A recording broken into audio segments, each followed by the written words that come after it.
हरे कृष्ण। आइए भगवान के बारे में कुछ और चर्चा करते हैं। कुप मंडूक न्याय एक कथा है। मेरे गुरु महाराज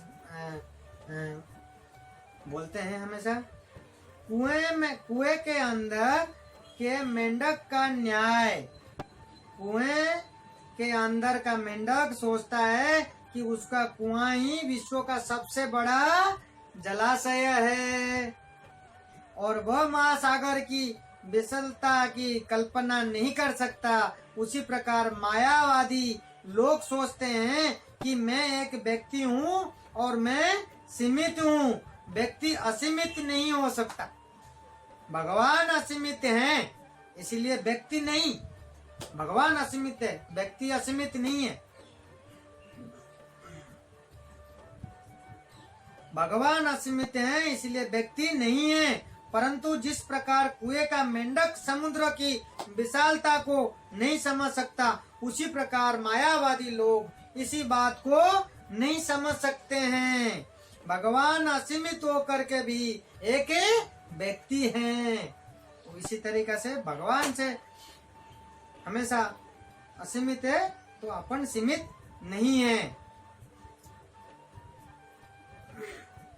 तो इसी तरीका से गुरु महाराज अनेक कथा हैं मेरे गुरु महाराज के। हर जन्म के पिता माता मिलते हैं, हर जन्म के माता पिता मिलते हैं, परंतु कृष्ण और गुरु हर जन्म में नहीं मिलते हैं।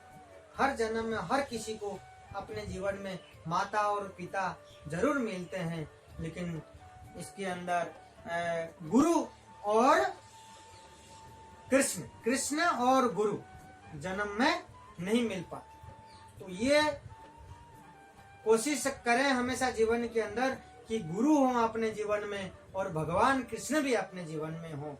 तो ये होना बहुत जरूरी। इसलिए भगवान हरि का भजन कीजिए। ये दो चीजें नहीं होती, भगवान हरि का भजन कीजिए। और गुरु महाराज जी कहते हैं, एक गुणवान पुत्र सैकड़ों गुणहीन पुत्रों से अधिक अच्छा है।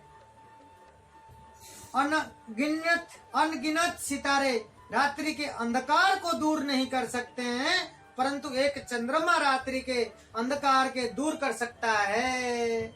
यहाँ बहुत अच्छे तरीका से गुरु महाराज ने बताए। तो इसी तरीका से अपने को हमेशा सोचना चाहिए कि एक चंद्रमा रात्रि का अंधकार को दूर कर सकता है। तो एक गुरु महाराज जी ने कथा हमेशा हमारे को बताए हैं कि वृद्धा और एक सूखी लकड़ियों का बोझ है। उसका एक कथा है कि एक वृद्धा के विषय में एक कथा है। वृद्धा किसी वन से सूखी लकड़ियों का एक बोझ मतलब लेकर के जा रहा था, बहुत भारी था। अंत किसी प्रकार की वो वृद्धा के सिर से पृथ्वी पर गिर पड़ा। मतलब लेकर के बोझ जा रहा था, मतलब बोझ की चक्कर में थोड़ी सी डगमगा गया, जो कि वो बोझ अपने माथा से नीचे गिर पड़ा। बेचारी वृद्धा घबरा गए और विचार करने लगे, कौन मेरी सहायता करेगा। उस वन के अंदर वन से लकड़ी का बोझ लेकर के जा रहा था, तो जब वो माथा से गिर पड़ा तो उन्होंने सोचा कि इस समय कोई दूर दूर से नजर भी नहीं आ रहा और मेरी कौन सहायता करेगा।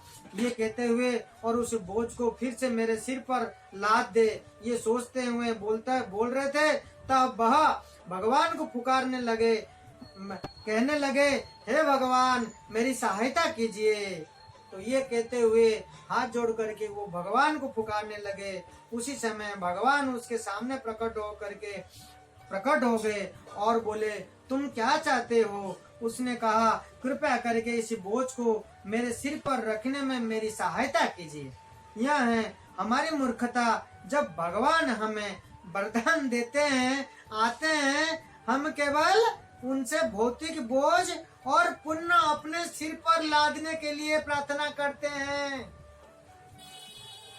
वो जो मतलब जिनको हम पुकारते हैं कि हम फिर वापस यही भौतिक बोझ को माथे में लगाने के लिए पुकारते हैं, प्रार्थना करते हैं। हम उनसे एक सुखी परिवार आदि की धन नहीं, मोटर इत्यादि भौतिक वस्तुओं की ही मांग करते हैं कि अच्छे घर दिला दो, धन दिला दो, गाड़ी दिला दो, यही मांग करते हैं। ये बहुत बड़ा गलती करते हैं, हम गलती कर बैठते हैं। ये ऐसा नहीं मांगना चाहिए। श्री कृष्ण हमारी सभी इच्छाओं के बिना किसी कठिनाइयों को पूर्ण कर सकते हैं, क्योंकि वे सर्वशक्तिमान और समस्त ऐश्वर्य से परिपूर्ण हैं। यदि हम श्री कृष्ण से भौतिक सुख चाहते हैं तो निश्चय श्री कृष्ण को इसे देने में कोई कठिनाई नहीं है। वे हमें मुक्ति भी दे सकते हैं, परंतु भक्ति के अतिरिक्त कुछ भी श्री कृष्ण से मांगना केवल मूर्खता है। श्रील भक्ति सिद्धांत सरस्वती ठाकुर ने कहा करते हैं कि भगवान से मुक्ति अथवा भक्ति के अतिरिक्त और कुछ मांगना ऐसा है जैसे एक बहुत धनी के पास जाकर के उससे राख मांगना बराबर है। भगवान से जो मांगना चाहिए वो तो हम मांगते नहीं है, और जो मांग के ले लेते हैं बार बार इस भौतिक संसार के अंदर जो बोझ पे बोझ, जो माया संसार है वही मांग लेते हैं, उसी में फंसते रहते हैं हम। मतलब ये कहते हैं, गुरु जी कहते हैं, गुरु महाराज से कहते हैं कि राग बराबर जो राग की जो होता है चीजें वो भगवान से हम उसके बराबर मांग लेते हैं। तो श्री चैतन्य महाप्रभु शिक्षा देते हैं कि हमें भगवान से जन्म जन्मांतर तक केवल उनके सेवा मांगनी चाहिए, जन्म जन्मांतर उनके सेवा मांगनी चाहिए, कि ताकि हम वो गोलक वृंदावन जा सके, बैकुंठ जा सके। हम यहाँ ये भौतिक संसार में, ये जो संसार है दुख माया है, दुख के संसार है, यहाँ पे सुख नहीं है, उसी में मांग करके हम यहाँ पे हमेशा फंसते रहते हैं। भगवान से ऐसा चीजें मांगो, भगवान से ऐसा कुछ कहो, ऐसा भक्ति करो जो आप इन संसार भवसागर से पार हो जाओ, मुक्ति मिल जाओ, मुक्ति मिल जाए आपको। ऐसे होनी चाहिए, आपको ऐसे मांगना चाहिए। आप ऐसे मांगते हैं जिसमें आपको दुख है, तो ये हमेशा हमारे को जीवन में ध्यान रखनी चाहिए। ऐसे बातें और भी आगे भगवान की कथा और भी चर्चा करेंगे अगले अध्याय में। हरे कृष्ण।